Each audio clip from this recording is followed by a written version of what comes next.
Et salut les amis, comment ça va? Alors le dessin et la couleur sur tablette ou ordinateur, c'est cool, mais ça peut paraître compliqué et à la plupart d'entre vous, ce que vous ne savez peut-être pas, c'est qu'on peut faire un travail d'un niveau professionnel, d'une qualité professionnelle, avec juste quelques étapes simples sans y passer forcément des heures. C'est ce que je fais moi en tant qu'illustrateur et je vais vous le prouver en colorisant 3 dessins au trait noir très différents. Vous allez voir, ça va être sympa à suivre même si vous n'êtes pas forcément encore passé au numérique. D'ailleurs, n'hésitez pas à me dire en commentaire ce que vous pensez de ces dessins finis et colorisés avec cette méthode.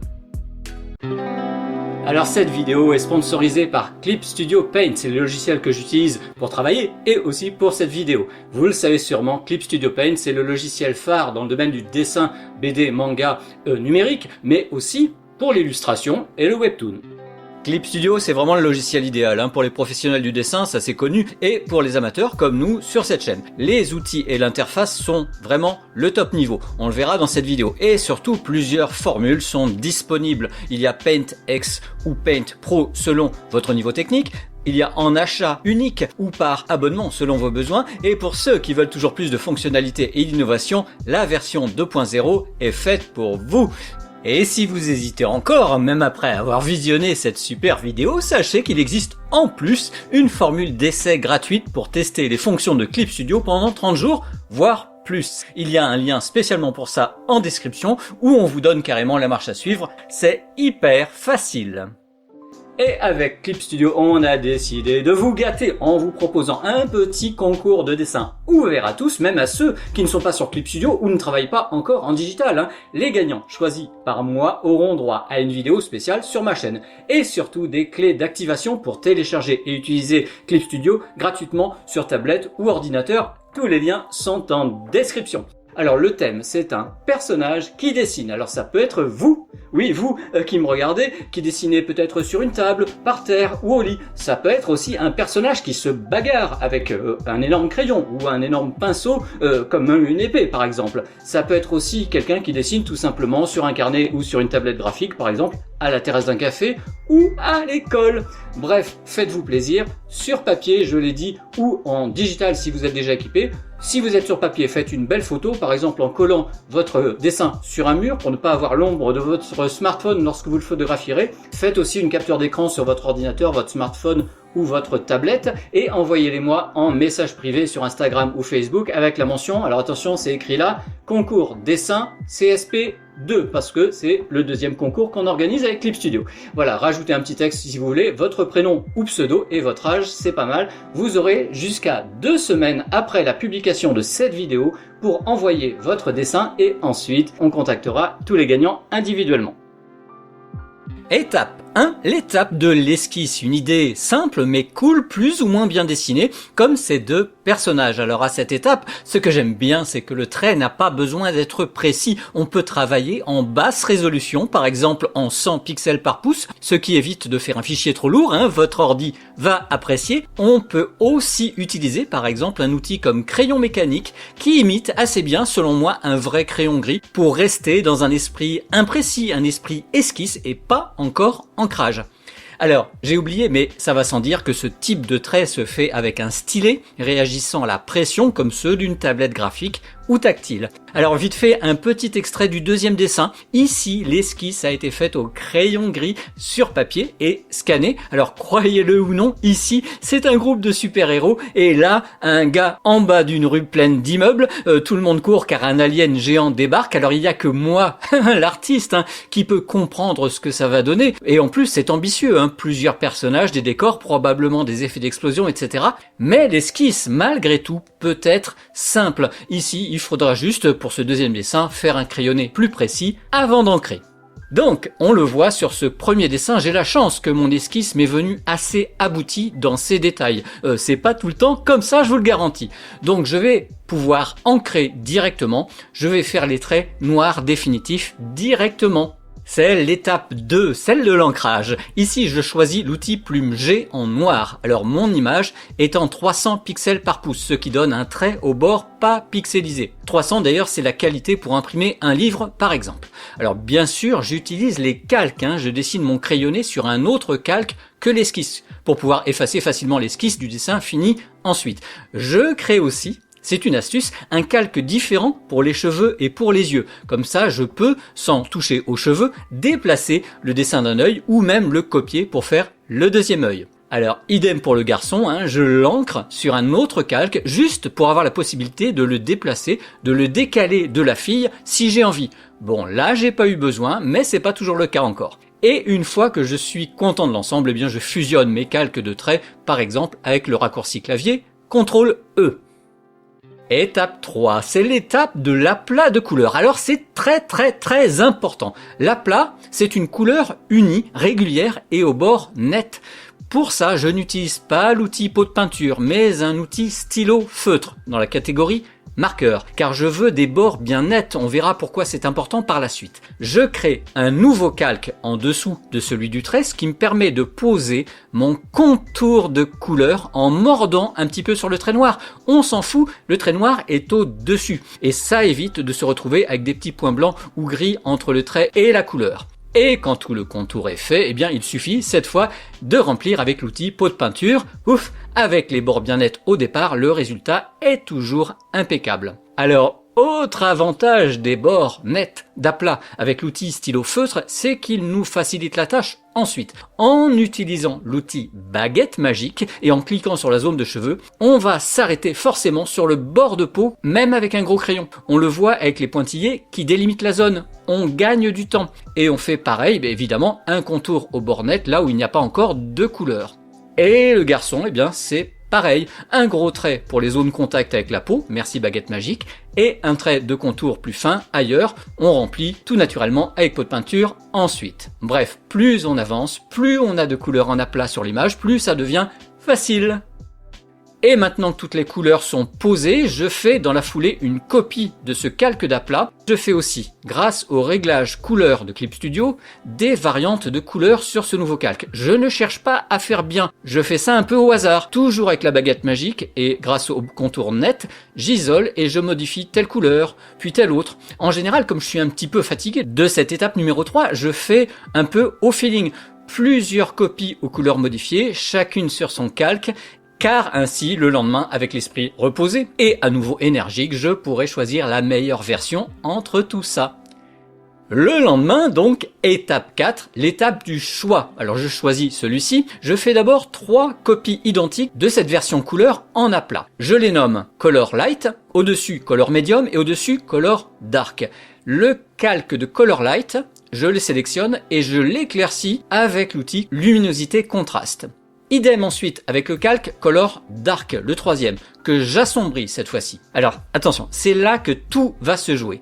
Sur le calque moyen, je sélectionne à la baguette magique, par exemple, la chemise. Et avec l'outil gomme, en mode vecteur, j'efface le bord pour créer une petite zone claire. En fait, on voit la couleur du calque de dessous qui est resté light. On crée toujours à la gomme et à la baguette magique des effets de lumière, par exemple sur le visage. Ce qui est formidable, c'est que la gomme peut donner aussi un effet pinceau, donc parfait pour gommer en imitant les mèches de cheveux.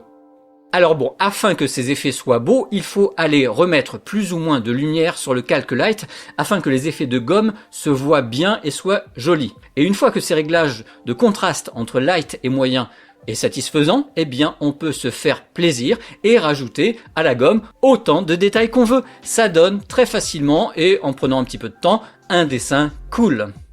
Alors bon, oui, j'avoue, le calque Color Dark, au vu du résultat qu'on a obtenu, il peut se révéler inutile. Bon, moi je tente quand même de gommer beaucoup, par exemple sur les cheveux de la fille. Je n'aime pas au final le résultat, donc je me contente de reprendre chacune de ces couleurs sombres, donc ça m'a quand même été utile. Je les aspire avec l'outil pipette pour coloriser ensuite au stylo sur un nouveau calque. Donc là, c'est l'étape 6, celle où on peut rajouter des tas d'effets au stylo, des tas d'effets de pinceau, sombre ou blanc, pourquoi pas, comme c'est sur un calque à part, toute erreur est permise. J'aurais pu, j'avoue, passer plus de temps sur les finitions de ce dessin, faire des effets de lumière, etc. pour faire un beau dessin digne de passer sur Pinterest ou ailleurs, mais j'avoue, j'ai trop hâte de passer sur le deuxième dessin. On va d'ailleurs voir si cette méthode simple marche pour un dessin plus complexe. Suspense. Alors là, pour ce dessin, j'ai à cœur de faire quelque chose d'énorme niveau couleur, mais ça commence, là encore, avec une esquisse plus poussée, notamment sur les postures des différents personnages qui doivent être forcément très dynamique. C'est une idée de panique qui doit s'exprimer. Au bout de quelques minutes d'esquisse, j'arrive à améliorer le truc. Puis je refais encore une version plus précise par-dessus sur un autre calque qui est mi-esquisse, mi-crayonné si vous voulez, où je teste différentes versions de l'alien géant, par exemple, entre les immeubles. Allez, on va dire que j'aime bien cette version. Go pour l'étape 2, l'étape d'ancrage. Je prends mon temps d'ailleurs, toujours avec l'outil Plume G en noir et en très fin, il y a beaucoup d'éléments à faire.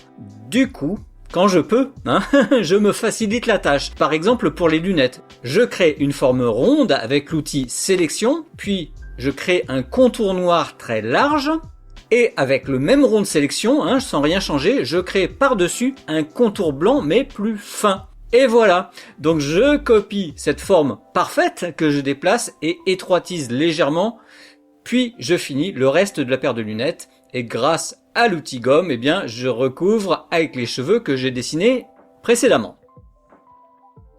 Je passe bien sûr sur le reste du dessin, surtout sur les personnages.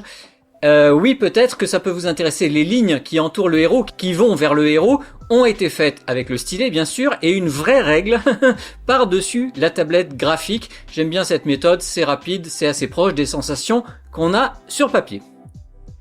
Alors, astuce Clip Studio, j'ai la flemme de dessiner les immeubles. Je pourrais, mais j'ai carrément pas le temps. Du coup, j'utilise la fonction matériaux qui est tout en bas de l'onglet fenêtre. Les matériaux, c'est une sorte de banque d'images intégrée où on trouve de tout. Je cherche des immeubles que je trouve, je fais simplement glisser un premier immeuble sur ma feuille et je fais avec la fonction CTRL-T une transformation pour caler, pour déformer ce matériau dans ma perspective. C'est pratique, j'avoue. Je fais pareil de l'autre côté avec un autre immeuble. Je fais encore pareil pour la partie d'immeuble qui est de face. Alors c'est un peu du bricolage certes, mais bon sang, mais quel gain de temps. Merci les matériaux Clip Studio. Allez, étape 3, sur un calque à part, je crée des couleurs en aplat avec un contour de départ et un remplissage ensuite. Visage, puis cheveux, facile, vous avez compris le bail. Alors pour le monstre, je me contente d'une zone de gris parce que tout simplement j'ai pas encore vraiment d'idée. Je fais simple et puis finalement ce côté pas fini de mon dessin donne un petit côté brumeux comme si l'alien était un peu lointain, ça peut être pas mal. Alors vous vous demandez peut-être comment je choisis mes couleurs, à part la peau, c'est au fur et à mesure. Oui, je devrais pas dire ça, mais c'est le cas. Du jaune sur le t-shirt, car ça fait ressortir le garçon au centre, du rose violet plus discret pour la fille à chat à côté, et ensuite du vert et du gris presque triste pour le gars, et même la fille qui sont de part et d'autre. Pour les immeubles, je reprends simplement certaines couleurs de vêtements pour que l'ensemble soit harmonieux.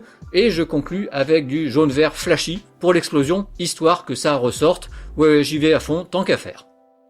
Étape 4. Alors normalement, à cette étape, je suis censé faire des variantes de couleurs, mais honnêtement, j'essaye, mais je suis pas content de ce que je fais et j'en ai un petit peu marre. Et là, le hasard vient m'aider parce que je reprends mon calque d'aplat de base et je ne sais pas pourquoi je le mets en mode produit. Alors c'est une fonction qui rend un calque transparent si on veut. Et ça donne ça. Alors c'est fou, mais l'ensemble des couleurs, grâce au mode produit, semble mixé pour un résultat particulièrement joli, et où toutes les nuances et couleurs semblent d'une même famille. Ensuite, porté par cette inspiration miraculeuse, je me rajoute un effet de flou sombre sur les marges tout autour, en reprenant du bleu-violet, et banco, je valide, c'est un miracle qui me fait vraiment gagner du temps. Du coup, pas d'étape 4 ici, je ne crée pas de version dark ou light que je travaillerai à la gomme. Non, je passe directement à l'étape 5 car maintenant il faut que je règle tout simplement les petites bizarreries comme ces lignes droites sur le visage. Donc là encore, avec la baguette magique, j'isole la zone de cheveux par exemple. Avec l'outil pipette, j'aspire une des deux couleurs et avec les plumes sur un autre calque, je dessine tout simplement les effets de mèches de cheveux. Je fais pareil avec la peau, où je dessine par-dessus des effets d'ombre en reprenant tout simplement les mêmes couleurs. Et je vais faire comme ça pour toute l'image, je vais corriger les petits défauts, mettre des détails, des ombres, si possible, grâce à des couleurs déjà créées. Par exemple, vous le voyez peut-être, je rajoute du bleu-violet sur le bas du t-shirt et aussi sur le côté du skate. C'est discret, mais ça donne un effet d'harmonie super à l'ensemble. Là encore, je suis désolé, j'ai pas le temps de faire mieux sur cette illustration. Pour une illustration en tant qu'artiste, j'y passerai forcément plus d'heures, mais là je trouve que pour un cours, ça le fait, et ça montre tout simplement que ma méthode marche. Et pour conclure, je vous montre un troisième dessin, un dessin envoyé par Yaoist via Instagram. Je vais suivre le même process, c'est-à-dire des aplats de couleurs par zone, au marqueur stylo feutre, baguette magique évidemment, et pot de peinture, avant de faire les versions Dark et Light. Je tente même d'intégrer derrière une photo libre de droit, ça peut être joli. Et du coup, je fais surtout une copie Dark de mon calque d'aplat. Et à la gomme, sur ce nouveau calque foncé, je gomme pour créer des lumières de peau, par exemple. Je gomme aussi un petit peu les vêtements. Je gomme aussi sur les cheveux, avec en plus des effets supplémentaires de lumière, de mèches, de reflets, etc. Et je finis, c'était en accéléré bien sûr, avec du bleu sur le t-shirt du gars grâce à l'outil aérographe. Donc voilà ce que ça donne, c'est simple, je n'y ai pas passé des heures, mais ça marche. Donc imaginez ce que ça donnerait avec par exemple 1 heure de travail en plus. Bref les amis, dites-moi en commentaire ce que vous pensez de ces 3 dessins, si peut-être vous avez un préféré. Je remercie vraiment le sponsor de cette vidéo, Clip Studio Paint. D'ailleurs j'attends vos dessins pour le concours. Merci à tous ceux qui soutiennent ma chaîne. Sur ce les amis, je vous laisse, portez-vous bien, dessinez bien, ciao!